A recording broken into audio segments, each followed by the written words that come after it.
You know, it never ceases to amaze me how many times a story can be adapted and why. Greek myths, for instance, have been retold throughout history to better suit new cultures, such as when the Roman Empire transformed Zeus, Hades, and Poseidon into Jupiter, Pluto, and Neptune. They went from forces of nature to respectable gods. While they retained their distinct characteristics, the former Greek deities were subtly altered to better reflect Roman values.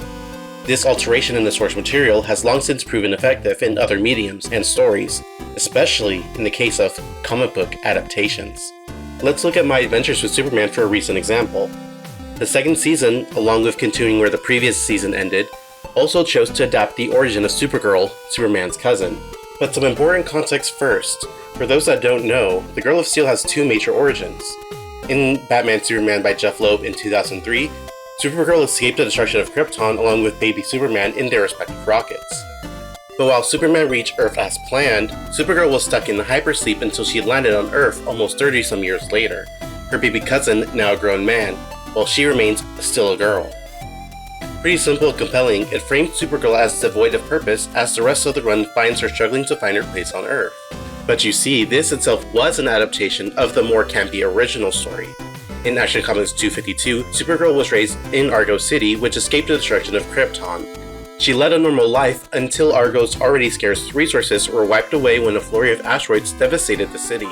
So in order to survive, Supergirl was sent to join her cousin on Earth. This story, written by Otto Binder, was created to introduce a female counterpart to Superman, contributing to the expansion of the Superman family. The goal here with Action Comics 252 was to reinvigorate the Man of Steel's popularity by making him more akin to his then-rival Captain Marvel and the Marvel family, who was outselling Superman at the time. And again, in My Adventures with Superman, the Supergirl origin is once again drastically reimagined. According to its second season, Superman and Supergirl were both infants when they were sent away from their dying home planets. Again, Superman was safely raised on Earth, but Supergirl was raised by the 13th level computer intelligence, Brainiac. It's an interesting change, and like all adaptations, it makes us wonder why this change was made in the first place. For My Adventures with Superman, with its anime-inspired art style and various anime references, it's clear that the intent was to make Supergirl and Brainiac into the Prince of All Saiyans Vegeta and Frieza from Dragon Ball. This investigation is part of the relationship between those familiar with the source material and the adaptation. Uncovering where the adaptation takes inspiration from, how it affects the canon of the story, and why the changes were made in the first place is so much fun. There are entire channels on YouTube dedicated to breaking down what changed across mediums. But sometimes, this cyclical relationship of adaptation, change, and integration into the established canon isn't fun. In fact, it can be downright damaging. Ages ago, in 2022, the MCU miniseries Ms. Marvel revealed that the source of Kamala Khan's purple powers was the X gene within her DNA, which makes the MCU Ms. Marvel a mutant. This is what differed Ms. Marvel from her comic book counterpart, whose different power set was instead tied to her inhuman heritage. Yes, comic book movies do have a tendency to change comic book characters and plots for the sake of brand synergy. But what I am interested in exploring today is exactly what separates retellings and adaptations we love from those we hate, in addition to exploring fan reactions to the influence of these adaptations. Basically, I want to know what separates good comic book synergy versus bad comic book synergy. So let's discuss how movies and TV have changed the comics for the better and for the worse, starting with some of the earliest adaptations. Part 1. Fleischer's Superman. Any discussion that attempts to discuss the impact of the Fleischer cartoons must begin by addressing Superman and his gift of flight. If you pick any piece of Superman media from the past 75 years, Superman will definitely be flying, as sure as the sun will rise every morning. He uses flights for a variety of tasks, anything from fighting his enemies in the sky, traveling through space, to saving cats from trees. It might even be easier to imagine Batman using firearms than to picture a flightless Superman. So, it may surprise you to find out that Superman's ability to fly was not a power he originally had. When Superman debuted in 1938, it was with the ability to leap 1/8 of a mile into the air. Flight was only added to his power sets later on. So, when exactly did Superman gain the ability to fly? Well, the stage begins in December of 1937. The first animated feature film, Snow White and the Seven Dwarfs, was just released. The film was a creative and technical marvel because before Snow White's release, the thought of a fully animated feature film conjured images of goofy characters moving in unnatural ways. According to quotes within the Walt Disney Archives, people at the time said things such as, "Nobody will sit through an hour and 90-minute cartoon. Their eyes will start bleeding." So when the film finally released, audiences were surprised to see lifelike movements from the animated characters, which contributed to the film's international, critical, and commercial success. This accomplishment from the Walt Disney Corporation created a market for more realistic animated feature films. Enter Fleischer Studios, Walt Disney's biggest competitor at the time. They would attempt to enter the market themselves, expanding their studio and creating several new animated films in the years to follow, such as Gulliver's Travels. Around the same time, Paramount Pictures, Fleischer's distribution partners, had acquired the rights to create 17 Superman shorts and chose Fleischer Studios to bring Superman to life. But the studio had one major problem with Superman: the jumping.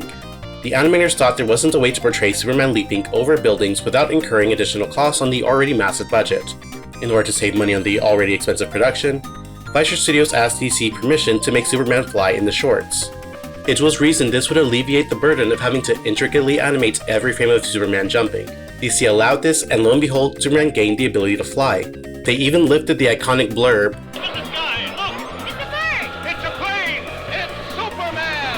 from the radio show, as they were the first to propose a flying Superman. In hindsight, this was a really clever evolution of Superman's abilities. The transition from leaping to flight addressed the technical challenges in animation and had profound narrative implications for Superman. We've all seen a man jump, but imagine what it will look like to bear witness to a man leaping 1/8 of a mile into the air. To see this in action would create the illusion of flight as they take off, making leaping and flying effectively the same on paper. Some comic panels would even show Superman in midair, creating confusion as to whether he's flying or jumping. So, granting Superman the ability to fly eliminates the issue and adds to his appeal. It makes so much sense that the change made it from the animated shorts back into the comics. Superman, the radio star. With years of stories reinforcing knowledge of Superman's life, the average person is able to tell you 3 details about Superman. 1. His revolving cast of characters includes his girlfriend Lois Lane and his best friend Jimmy Olsen. 2. He worked as a reporter at the Daily Planet. And 3. His only weakness is a green crystalline material known as kryptonite. These characters and settings are integral to the Superman mythos, as many stories are driven by Lois Lane getting kidnapped, Jimmy calling on Superman on his wristwatch, or Superman being incapacitated by kryptonite. So it's difficult to imagine that when Superman first appeared in Action Comics, these characters and plots were largely absent. Superman had no known weaknesses yet, and Jimmy Olsen was an unnamed office boy with no affiliation to Superman. It would take some time following the debut of Action Comics for these staples to make their first appearance, with the help of the radio. Because the only barrier to entry to listen to broadcast radio stations was simply owning a radio to receive the signal, the radio receiver entered gradual widespread adoption once it became commercially available. It quickly became America's foremost form of entertainment, with an estimated 28 million Americans owning a radio by the 1930s. So when The Adventures of Superman radio show premiered on February 12, 1940, the pop culture icon expanded his reach to every American with a radio willing to tune in for 15-minute segments every Monday, Wednesday, and Friday. While the radio made some questionable choices in adapting Superman, such as bringing Kal-El to Earth as a fully grown adult, the radio show also introduced Superman's vulnerability to green kryptonite. The show used this weakness to write Superman out of the program when Clayton Collinger was unavailable for live broadcast. But the most important, the radio show gave Superman his lifelong friends and allies with the introduction of Jimmy Olsen and Perry White.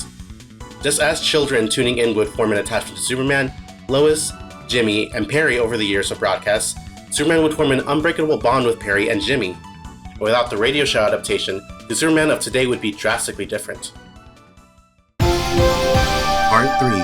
Batman 66. The 60s Batman TV show, while not the first on-screen adaptation of Batman, it was certainly the first influential Batman work outside of the comics. It featured the precursors to Saturday morning cartoon villains with its juvenile interpretations of now iconic characters like Catwoman, the Joker, and Mr. Freeze. Whenever these bad guys began their criminal acts, Batman and Robin would answer Commissioner Gordon's call on the Bat's phone, change into costume by sliding down the Bat's pole, and of course, defeated their foes using assortments of Bat-related gadgets, such as the anti-hypnotic Bat Reflector, the Bat Turn Lever, and of course, the trusty anti-shark bat repellent. Needless to say, while the pop culture spotlight was on Batman during this time, children may have been loving these stories, but general adult audiences were laughing at the Caped Crusader, not with him. His antics were compared to those found in Alice in Wonderland, and the actor who brought him to life at one point said, "Running around in his freakish costume is kind of debilitating." However, as success often dictates, the collective conscious opinion of Batman was formed by this seminal work in his history. Batman was now a kids' TV character who used wacky weapons to defeat assortments of laughable villains week after week. This is what comic book fans call damage. When the public perception of a comic book title or character changes too much from the source material or original point of reference, the character or title is considered damaged. There are two levels of comic book damage, and the perceived consequences for the character or title can be long-lasting. The first level of comic book damage is on a smaller scale. It occurs within comic books themselves and amongst comic book fans. It typically happens when a writer takes the title character in a drastic new direction. A quick example would be Talia al Ghul and her heel turn into villainy in Grant Morrison's Batman run. The run portrayed Talia as Batman's abuser, which has stuck to the perception of the character despite several retcons to try and rectify their romance. Other characters that fall into this level of damage would be Hank Pym, who never recovered from the domestic abuse allegations, and Spider-Man, whose marriage never fully recovered from the infamous storyline One More Day. On the other hand, the second level of comic book damage occurs on a more cinematic scale, or on TV screens amongst the general public. This happens when a popular TV show or movie takes a character and plots in a bold direction or boring flat ones. This is what happened with Batman 66. Because this work was so popular, among other factors, whenever people thought of Batman, they thought of the campy TV program that aired on the same Bat time, on the same Bat channel. While the first level of damage is relatively contained within the sphere of comic book nerds, the second level of damage has consequences that are just as long-lasting, but much more severe to the franchise or perception of the character. Because the general public perceived Batman as a silly character, he was relegated to stiff, low-budget Saturday morning cartoons and children's toys. While we love and appreciate the 60s Batman TV show today, at the time, it came with the caveat that the only kind of Batman story that could be told were silly, fun stories for children. Batman used to be hard on crime, running in the streets, taking on mobs, and even firing pistols himself at one point.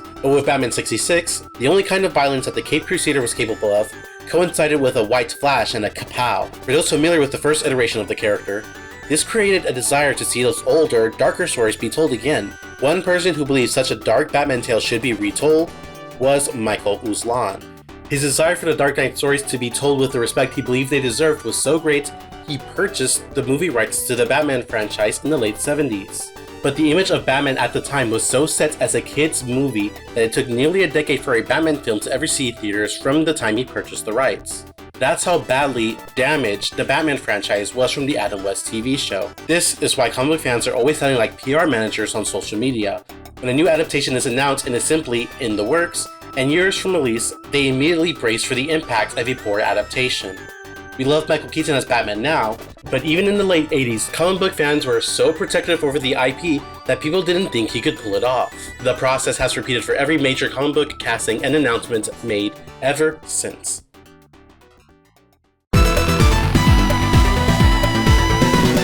Part 4: Teenaged X-Men. When the X-Men first debuted in 1963, they were a team of teenage mutants who attended the Xavier Institute for the Gifted Youngsters. But while they were enrolled in school, they never really acted like students or even teenagers. Adolescence is a pivotal time in human development, where we either rise above expectations or are crippled by them. School is, in effect, a place to bring about that development. It's where we establish our identity, form friendships with our peers, and prepare ourselves to navigate a complex world. But the original X-Men were more concerned with playing superheroes rather than being real teenagers. Thus, it's no surprise that the X-Men would only gain prominence as a superhero team when the original members all grew up and gained other adult members like Wolverine and Storm in 1965. The lesson Marvel learned here is that the X-Men don't work as teenagers, and while the school would continue to exist, it acted mainly as a hub for the X-Men to go about their adult missions against the Hellfire Club and the Phoenix. So, when X-Men the Animated Series came out, they chose to forego the school of learning and teenage aspect of it altogether, and went straight to the good adult stuff. So when that series ended, you can understand the hesitation audiences faced when the follow-up to that series was X-Men Evolution, where the majority of the cast were aged down into teenagers. Could any X-Man work as a teenager when they failed to succeed in that demographic before? Fortunately, most of the cast were able to be aged down without losing what defines their characters, and X-Men Evolution was well received as a result. Rogue underwent the most changes when becoming a teenager, as she transitioned from a Southern belle to a Y2K goth. But what made Rogue unique was the angst she felt from her mutant powers. She couldn't touch anyone without hurting them, so being a moody and distant teenager made sense for her character, and so her gothic transformation was believable. But other characters were harder to age down, such as Wolverine. A lot of what makes Wolverine interesting as a character, the cruel experiments he endured, his amnesia, trying to be a man when he was forced to be a weapon, wouldn't translate well into adolescence. You could take all that angst and put it into a teenage Wolverine, but unless handled well, it would create a Wolverine that either A, fails in comparison to his adult self, or B, turns him into an unlikable, moody teenager. So the crew decided to keep Wolverine as an adult along with Storm to mentor the younger students along with Professor X, with the crew believing it would be impossible to age him down. But that didn't stop Kids WB executives from continuing to request a younger Wolverine well into the show's third season. One of the show's writers, Craig Kyle, would be the one to crack the code. He correctly reasoned that if Wolverine was suddenly turned into a teenager in the third season, audiences would find it jarring. So he creatively solved the problem by making this teenage Wolverine into a completely different character. He decided that this new Wolverine would be a girl. By making teenage Wolverine a female clone of the original, he was able to explore the themes that made Logan a narrative-rich character under a new lens. Reflecting on the process, Craig Kyle had this to say: "I took a look at Wolverine. Every time he went right, I made a left. I made a girl who was just very young. Someone who is shackled to the murders she's committed. From the very beginning of her life, she has been put through the program and knows nothing outside of it. And what you get is a mirror of Wolverine. She was a weapon, but she didn't want to be. And trying hard to move on, to be a real person, seemed to resonate not only with the viewership of the show, but the executives at Marvel as well. Joe Quesada, the then Marvel editor-in-chief, loved the idea so much that he became the man who brought X-23 into the comics in 2003 with the miniseries Next, although the changes he made to the character itself were extremely controversial. Tangent about how much I love X-23 aside, X-Men Evolution proved that the X-Men could work as teenagers and resulted in new X-Men, which focus on the lives of these teenage mutants. So we have Evolution to thank for making the school into an actual school, and for creating a legacy character in X-23 as strong as she is.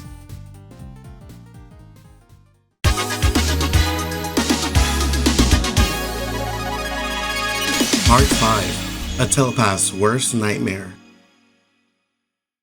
Although Magneto has since reformed, he is often remembered best as the X-Men's formidable foe.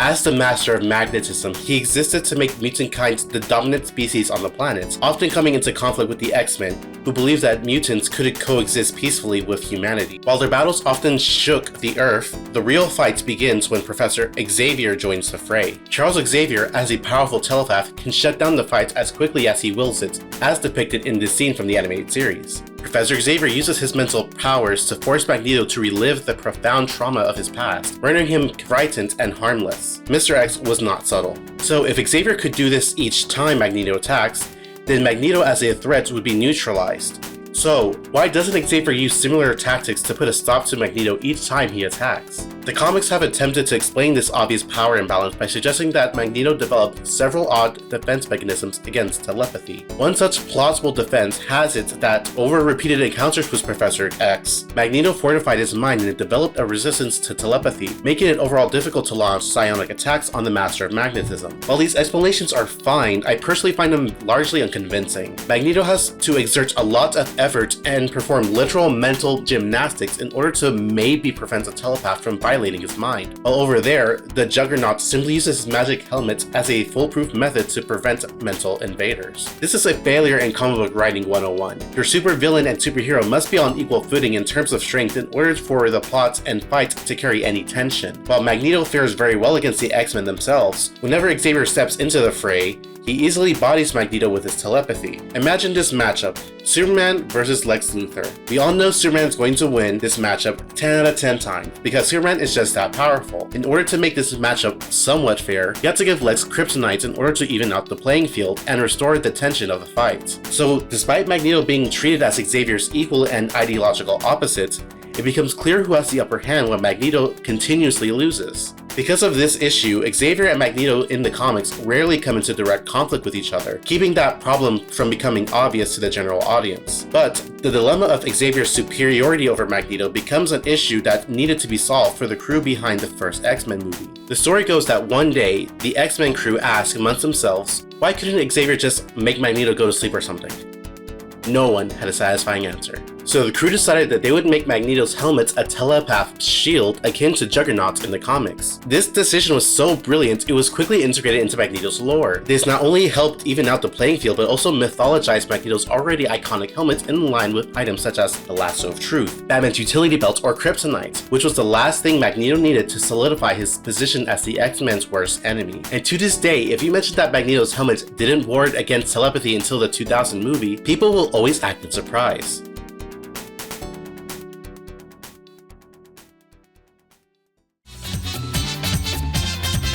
Part 6. I Know What You Are. Like all comic book characters, Wanda Maximoff has been adapted into various games, movies, cartoons, and other works. And while these adaptations generally portray her well, it's interesting that most choose to depict Wanda as a mutant, much like Storm or Wolverine. This identity has been a key part of her character since her first appearance. However, if you watch Elizabeth Olsen's portrayal in the MCU, you'll notice that there's hardly any mention of Wanda being a mutant. So, why did the MCU choose to exclude this crucial part of her identity? To get to the point quickly, it's because while Marvel Studios owned the rights to Wanda the Avenger, they did not own the rights to Wanda the Mutant. For context, the 90s were a challenging time for Marvel, despite experiencing record high sales due to comic book speculator bubble, where people hoped to profit by buying comics in bulk. This bubble eventually burst. When the speculators realized that comic books accumulated value slowly over time, interest plummeted and so did comic sales. In their desperation, Marvel sold movie rights and licenses for their characters to any studio willing to buy them, and Fox ended up with the film rights to the X-Men and all their characters, including the mutant Scarlet Witch, or so we thought. After Marvel was acquired by Disney and the first phase of the MCU films was underway, fans began speculating about who might join the Avengers in future installments. When asked at the European premiere of the Avengers if Scarlet Witch and Quicksilver might appear in the future Avenger films, Kevin Feige responded, "It's a little complicated, but if they want to use them in an X-Men movie, they could. If we want to use them in an Avengers movie, we could. They are unique." It's difficult to know exactly why Wanda and Pietro were available to both studios, but based on Feige's response, it's presumed to be due to their dual roles as both Avengers and mutants. Marvel Studios could use Wanda and Pietro as Avengers only, with no reference to their mutant heritage, while Fox could use them as mutants with no reference to their time as Avengers. As a result, when Fox decided to use Quicksilver in X-Men Days of Future Past, they aged him down before he could ever join the Avengers. And when Marvel introduced the twins a year later in Avengers Age of Ultron, they avoided any and all discussion about the origins of their powers. Since Fox wouldn't be acquired by Disney until much later, this issue persisted, so eventually Wanda's mutant heritage was erased altogether in the MCU. This change was quickly reflected in the comics as well, another example of MCU synergy altering an established character. While this decision was made out of necessity, it has disturbing implications. A big appeal for the X-Men is the mutant metaphor, the oppression that minority classes experience at the hands of a larger society that rejects them. Stripping a character of their mutant status is like removing an integral part of their struggle. Characters like the Maximoff twins and Mr. Fantastic's son, Franklin Richards, have had to cope with societal rejection on numerous occasions, with Franklin even being the subject of a profoundly horrific anti-mutant ad.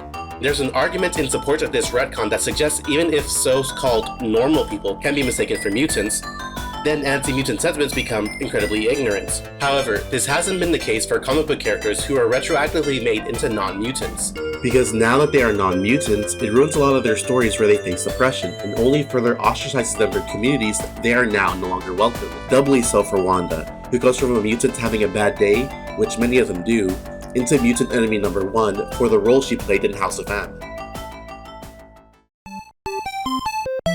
Final thoughts. As the number of comic book movies and TV shows continues to increase, it becomes harder to ignore the way in which fans react to comic book adaptations. While Hollywood does have a track record of creating adaptations that have nothing in common with the source material and are poorly received to boot, it is undeniable that incredible adaptations do exist. Batman the Animated Series, Logan, and yes, even some MCU films, for example, are all enjoyable experiences to general audiences and seasoned fans alike. The impact of these works have even gone beyond the original work into other mediums. These changes, such as those of Superman in his early years and Magneto's helmet, was embraced by fans and creators alike, and their introduction into the comics was welcome. However, while some of these changes are well liked, this fails to eliminate loss aversion as manifested in comic book fans, as the possibility of a poor adaptation is more likely than not. Fans would have to suffer through a work that fails to match the expectations set by the original source material and has the potential to impact the comics canon negatively. As the MCU acts as most people's introduction to Marvel Comics, the MCU sets most people's expectations for these characters and storylines. As such, it would seem the executives at Marvel have a vested interest in creating a singular version of the characters across mediums, as to match the expectations of new fans to the dismay of old fans. As even James Gunn, the co-head of DC Studios, has expressed sentiments in creating a singular experience for their plots and characters across mediums, comic book fans find themselves at times unable to enjoy great adaptations and embrace a sort of doomerism mentality at the slightest indication that the stories and characters they love will be damaged. While the original stories and characters do exist and have comics that continue to release weekly, it becomes impossible to enjoy the comics as a medium by itself when mandated movie tie-ins interrupt the story you're already enjoying, like a person you're trying to purposely avoid at a party. So, until movies lose their influence and impact in other mediums, fans may be able to enjoy the occasional good comic book movie, but will have to suffer the indignity of having bad adaptations ruin the comics for the foreseeable future. I'm Megalomaniac64, thank you for watching.